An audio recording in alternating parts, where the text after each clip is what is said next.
ফেসবুকে এখন কার্তিক পুজো নিয়ে ট্রেন্ডিং চলছে। ফেসবুক অন করলেই দেখতে পাচ্ছি কার্তিক ঠাকুর ফেলা নিয়ে অনেক রকম ভিডিও। তাহলে আমরা কেন বাকি থাকবো? তাই আমরাও কার্তিক ঠাকুর নিয়ে একটা সুন্দর চিঠি লিখে দিয়েছিলাম, আর তারপরে ঠাকুর কিনে যা যা দরকার সেসব নিয়ে আমরা চলে গেলাম আমাদেরই বান্ধবীর বাড়িতে, যার নতুন বিয়ে হয়েছে।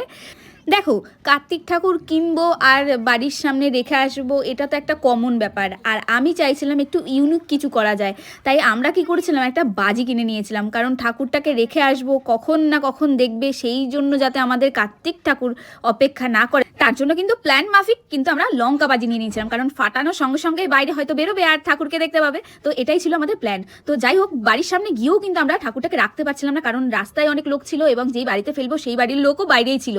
তো হঠাৎ দেখলাম খেতে বসেছে, তখনই আমরা কিন্তু প্ল্যান মাফিক ঠাকুরটাকে রেখে দিই। আর এখানে একটা মজার ঘটনা ঘটেছে। এখানে সৌরভকে বলেছিলাম তুই ঠাকুরটা রাখবি আর পায়েল